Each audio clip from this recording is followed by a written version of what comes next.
Caution: this feature contains mild logarithms and may not be suitable for those of an artistic nature. However, you can be an artist and a scientist at once. There's this word actually that I rather like, polymath. We should have more polymaths.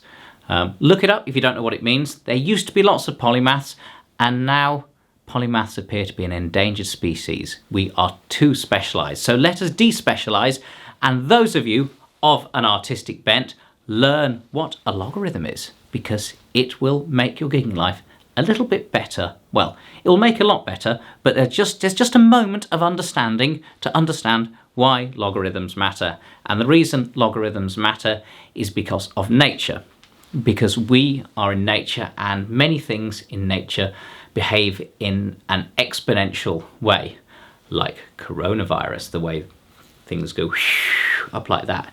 It's really all about, I shall just draw a line here, it's the nature of things to not go that's meant to be a straight line. This is why I didn't do art. That's meant to be a straight line, and that is a linear progression, but many things in the world do this, exponential progressions.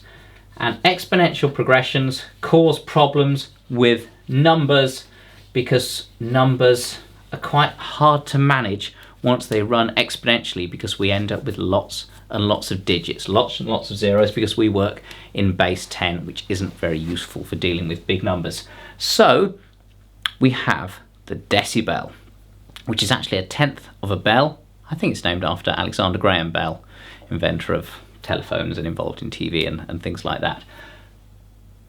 The decibel is the short name for the unit that we use to describe loudness.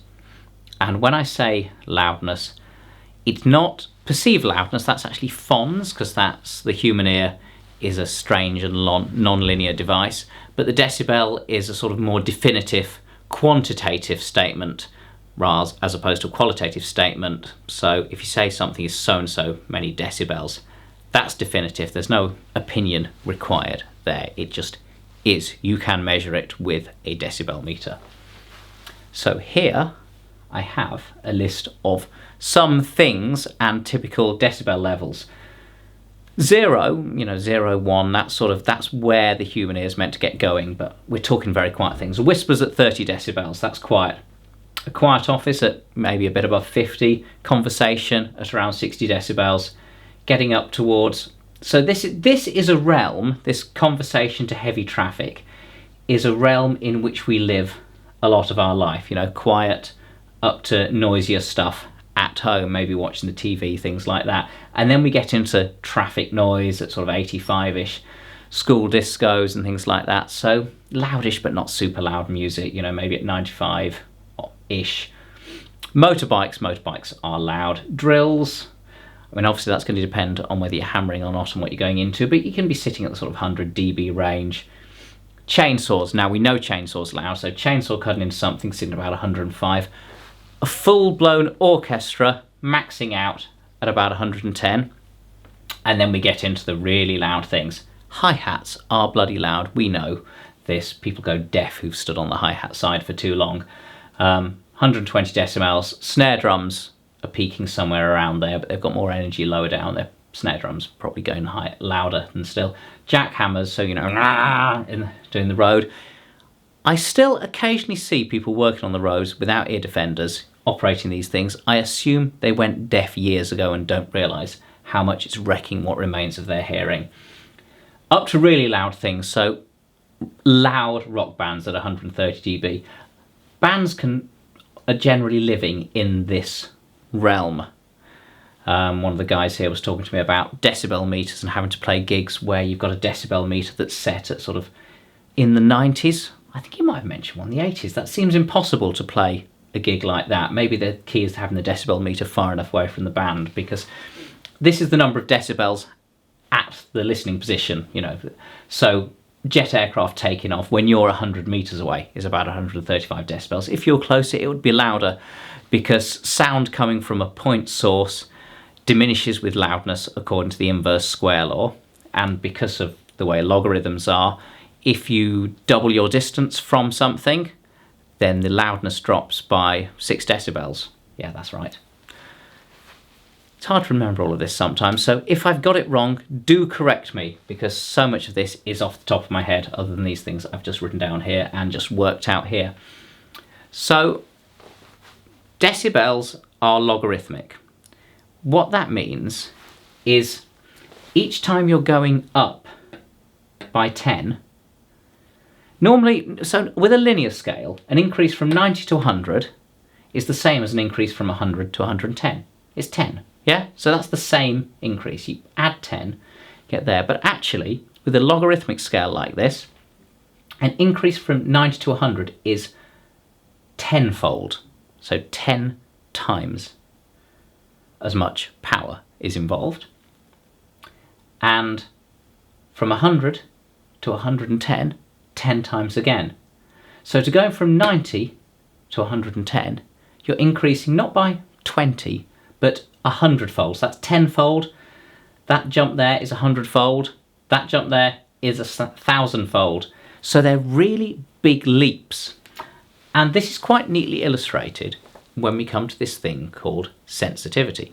Now, sensitivity is often miscalled efficiency. Efficiency is a slightly different thing, but they are very, very closely linked. Sensitivity is how many decibels you get out of a speaker at 1 meter listening distance with 1 watt input. Hence, we call it 97 decibels at 1 watt, 1 meter. Now, in truth, a speaker has differing output at different frequencies, because no speaker has truly perfectly flat frequency response, and has different outputs at different listening positions that are still within a meter away. So whether you're on axis, so whether you're in the line of fire or off to the side. So it's a very averaged, approximate sort of thing. But we sort of use it to vaguely boil down to an idea of how efficient, how sensitive something is. So how much sound you get out for however much power you put in. So 97 dB at 1 watt meter is a 1 meter is a very efficient, compact bass guitar cab, like our Big Baby or Super Compact there. That 12XN speaker, there's one lurking over there, is a 97 dB sensitivity speaker. So you put 1 watt in, stand a meter away, and you get 97 decibels out. So you can see that's pretty loud. You're getting school disco sort of volume, not far from motorbike, from 1 watt into it. Yeah, loud. 97 dB at 1 watt 1 meter is also fairly typical of quite a lot of Celestion's 12s, like the I think the creambacks around there. I think some of the greenbacks are there. So I think the V-type's there. So they're loud but not super efficient speakers. Their more efficient speakers are at 100 dB at 1 watt 1 meter, like the Vintage 30. I think all the Celestion Alnicos, because of the powerful Alnico magnets, they're all at 100 dB at 1 watt 1 meter. And in our bass cabs, the 2x12, so get two 97 dB speakers together, put them together, and you end up with a cabinet that's producing 100 dB at 1 watt 1 meter. Yeah? And then here, 103 dB at 1 watt 1 meter. That's our 610, so that's 6 10-inch speakers in that. That's a very, very efficient bass cab. Or alternatively, that's what you'll get from an uprising with 2 of the 100 dB guitar speakers in. So you're probably seeing there's some pretty odd stuff going on, that if you add 97 to 97 in terms of 212XNs, you get 100. And if you add 100 to 100 in terms of 2 Vintage 30s, or 2 blues or rubies or gold Alnicos or creams, you get 103. This is the oddities of decibels and logarithms. Now, the reason we use decibels and logarithms is because our ears perceive things in a very logarithmic way. So just as I said, this increase, say from 100 to 110, that's a 10-fold increase in sound intensity, sound power, yeah? It's not 10 more, it's 10 times as much. So 100 to 110, if that wasn't logarithmic, that number would be 100, and that number would be 1,000. And then that number would be 10,000, and that number would be 100,000. And you can see why this causes some real problems if you don't have logarithms, because you end up with these enormous numbers. Because if you start at 30, let's make that our 0 point.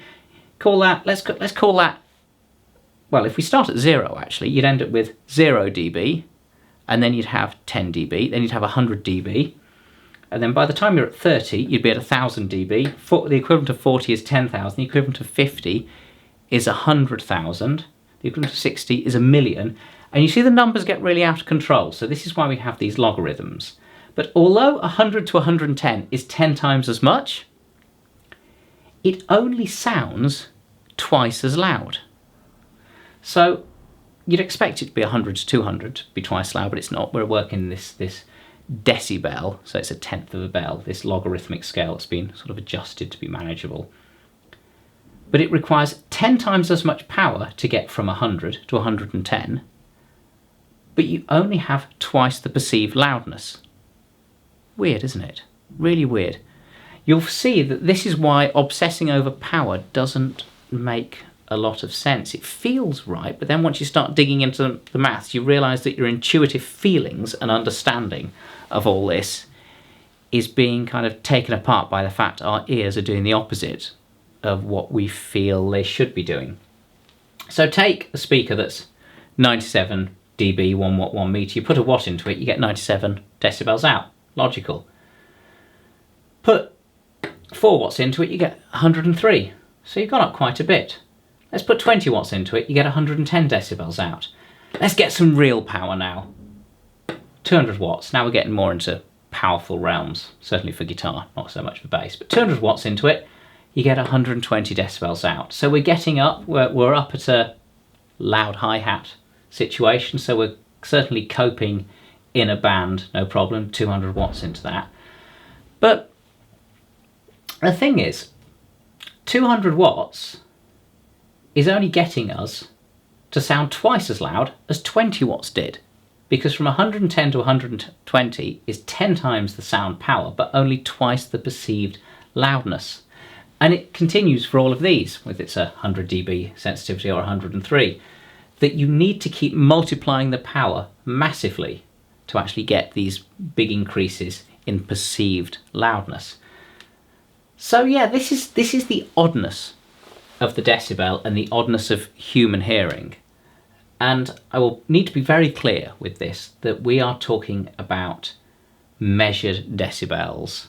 We are not talking about perceived loudness, which is a yet more complicated subject, because the human ear picks up mids, certain high mids particularly, and high mids, low treble more sensitively than anything else, and it tends to pick up lower frequencies particularly badly.